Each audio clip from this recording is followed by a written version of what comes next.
안녕하세요. 순금쪽대 유재구입니다. 9월 마지막 날입니다.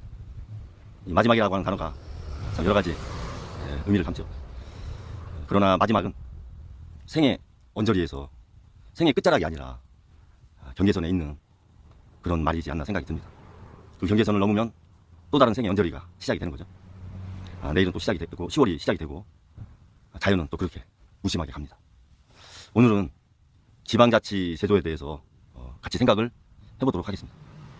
내년이면 지방자치를 실시한 지 30년이 된 해입니다. 1999년 김영삼 정부에서 지방자치 제도를 실시한 이후 벌써 30년이라는 시간이 지났습니다. 지방자치 제도가 남긴 흔적이 국가 발전에 도움이 되는 부분도 있었고 좋지 않은 부분도 제기가 되고 있는 상황입니다.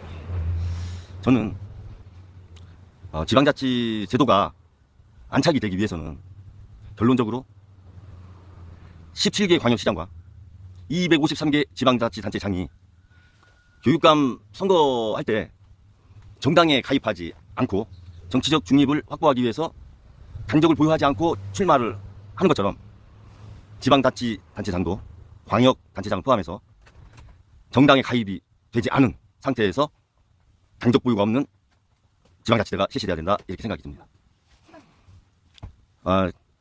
어느 당에 당적을 보유한 상태에서 현실적으로 지방자치단체장도 선거가 양당제가 그대로 투영이 되고 있는 상황입니다. 그러면 광역시단체장이 여당이고 그 밑에 도에 있는 분이 야당일 경우 이 원활한 소통과 적절한 지역 균형 발전이 좀 잘 이루어지지 않는 사례도 나타납니다. 그래서 정치적 중립을 확보한 인재 중심의 지방자치단체 선거가 필요하다. 그리고 지금 지방재정권 자체가 24%밖에 되질 않아요. 저는 충북 옥천군에 소재하고 있는 영세 자영업자입니다. 옥천군이 예산이 1년에 6,700억 정도 되는데요. 24%면 1,700억이 지방재정권이 있는 겁니다. 5천억은 법적 지출 비용이 있겠죠. 인건비를 포함해서. 그렇게 나가는 겁니다. 그리고 광역시 단체장은 신사업 권한이 있지만 지방자치단체장 253개 단체장은 신사업 권한이 없어요. 그거는 무분별한 신사업을 여과하기 위한 장치라고 봐집니다. 그런 면에서 장점은 있죠. 그러나 이제는 30년이 됐으니 지방의 행정을 정치화하는 데서 벗어나자. 정당 정치가 스며들지 않는 정치적 중립에서 지방 제도를 이제 구현할 때가 됐다, 이렇게 봐집니다. 지역 주민들이 양당으로 갈라져서 또 대립을 하고 갈등을 합니다. 4년에 한 번씩. 또 그 중간에 대선 있고 총선 있죠. 이거 매년 그렇게 둘로 갈라져가지고 국민이 하나 되지 못하고 그렇게 갈등을 하고 있는 이 정치제도 바꿔야 됩니다. 물론 사회적 문제를 해결하는 그 방안을 가지고 진영이 나눌 수는 있어요. 보수다 진보다. 그거는 그런 다툼은 필요하다고 보는 거예요. 좌다 우다. 그런 진영의 사회적 보는 시각을 가지고 다툼이 있는 것은 자연스러운 겁니다. 민주주의는 다양한 목소리가 있지 않을까요? 그러면서 발전하는 것이고. 그러나 이런 어떤 특정 정당 양당제가 자리 잡고 있는 상태에서는 인재가 등용이 돼서 정말 지역의 인재가 행정을 보는 것이 아니라 그 지역의 국회의원, 지역구 국회의원이 낙점하는 사람이 그 지역의 단체장이 되는, 그거는 올바르지 않다. 그러기 위해서 국회의원 지역구 폐지돼야 됩니다. 전국 비례 150명, 광역 비례 150명 이렇게 가면 된다고 보는 거죠. 저는 이제 30년을 뒤돌아보고 지방자치제 무엇이 우리 지역사회 발전의 불균형의 근본의 원인은 무엇인가, 또 고쳐야 될 점은 무엇인가, 정치적으로, 경제적으로, 사회적으로, 지방의 정체성, 교육, 여러 가지 분야에 간담회나 공청회가 필요하다고 봅니다. 그래야 여러 당에서 나온 인재들이 기회가 주어지는 것이지, 이렇게 정치제도 자체가 양당제가 굳어진 상태에서 다당제에서의 어떤 인재가 지역 행정에 다가가기는 어려운 게 아니라 불가능해요. 그런 것들을 허물자. 인재 중심으로 가자.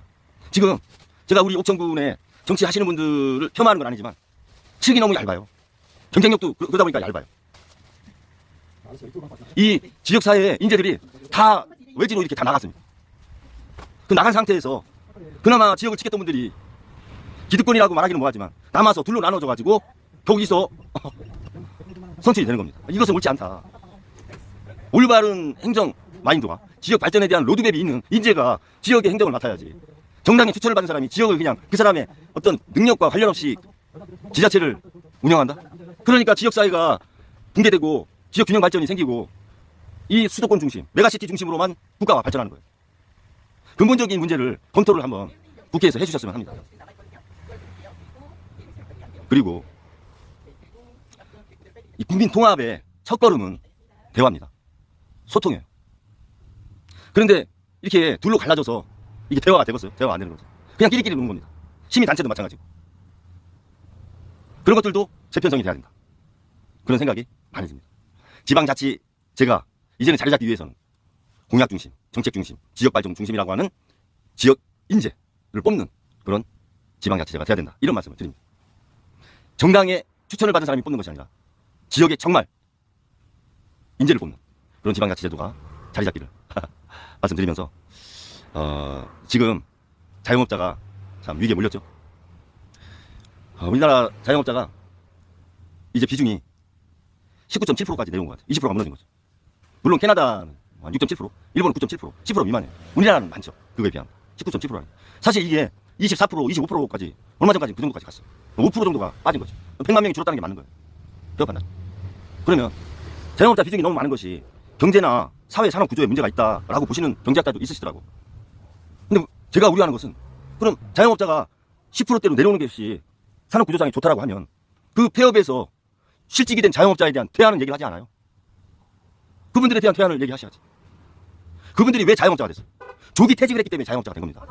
50대 초반, 50대 후반에 퇴직을, 영예퇴직을 강요받고 안 나오면 안 되는 상황으로 퇴직을 하시잖아요. 그 지난 동영상에서 제가 내년부터 11년 동안 100만 명씩 제2차 베이비 부머 세대가 나온다고 말씀드렸죠. 그 사람들 100만 명씩 나온 사람들 중에 50만 명이 자영업을 한다는 거죠. 그럼 자영업자가 이게 자연 감수할까요? 그 사람들 나와서 그냥 연금 받고 살 수 있을까요?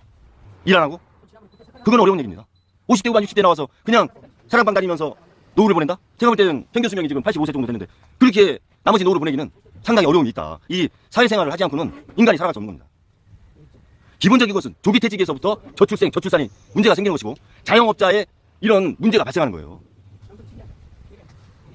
그러면 자영업자가 주는 거에 대한 각 지방 자치단체에서 TF팀을 마련한다든가 국가 차원에서 어떤 기구를 만들어서 폐업하는 자영업자에 대한 대안을 마련하는 그런 전국 지자체 한 곳씩 지자체 소통하는 TF팀이 있어야죠. 한치 하는 거 아니에요 지금.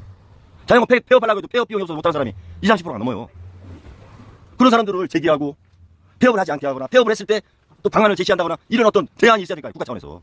조기 퇴직만 시키지 말고 거기서 나타나는 자영업자가 늘어나는 문제라든가 또 자영업자가 과부하가 걸려서 폐업이 자꾸 많이 나타나는 이런 악순환에 대해서 근본적인 해결을 하려면 국가 차원, 정부 차원에서 재정적인 어떤 정책이라든가 금융정책이라든가 제도정책이라든가 머리를 맞대고 생각을 하셔야죠.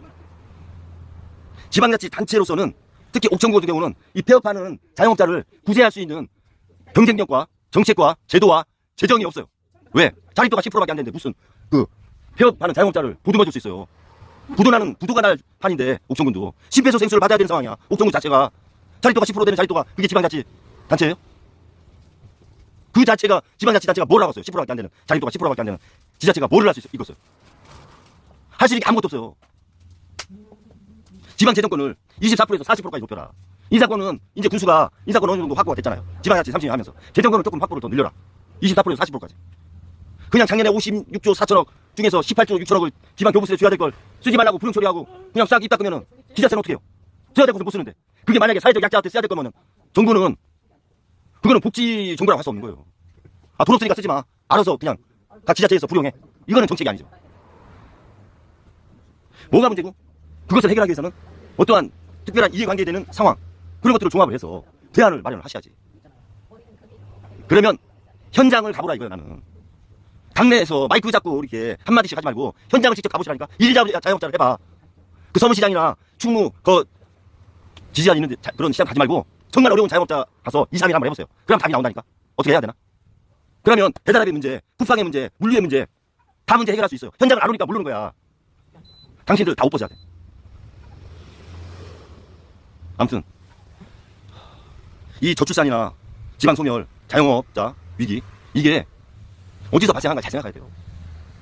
조기 퇴직에서 다 발생하는 거예요.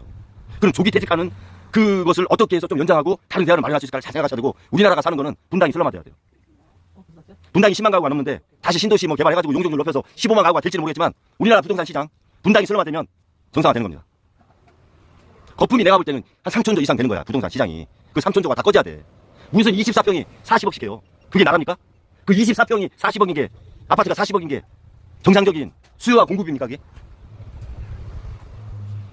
부동산 꺼지면 권력 기반 문제 있으니까 받치려고 돈 쏟아붓고 오르면 또 오르는 대로 문제 있고. 저 최상목이 82학번 동학번인데 너는 정말 솔직하지 않아. 내가 볼 때 경제 수업 할 때부터 왜 직언을 안 해? 추경호도 마찬가지고 직언을 하라고. 윤석열 대통령이 뭘 알아? 이기호 교육부 장관 입시사정관제도 만들었지. 그 누구를 위한 입시사정관제도야? 입시사정관제도라는 게 뭐야? 소리만 갖고 하는 거 아니야. 그럼 기득거리는 돈 많은 사람들이 가는 거야 결국은. 가는 거기서 돈 얼마나 먹었을까 이기호는. 그래놓고 지금 우려되는 상황에서 내년도 7,500명 의사교육에 문제 없다? 국회 나와서 그렇게 말을 해? 당신도 당장 내려와야 돼. 당신이 교육부 망가뜨린 사람이야. 이기호 이명박 정부 때. 행정부가 너무 대통령 눈치를 보고 자신의 전문 분야를 이렇게 표현할 수 있는 상황이 안 되는 정부 종식돼야 됩니다. 더 이상 가면 나라 망해요. 야당이 분발해 주시기를 바라면서 9월에 마지막 방송을 마치고 10월에는 좋은 날들만 있기를 소망을 합니다. 감사합니다.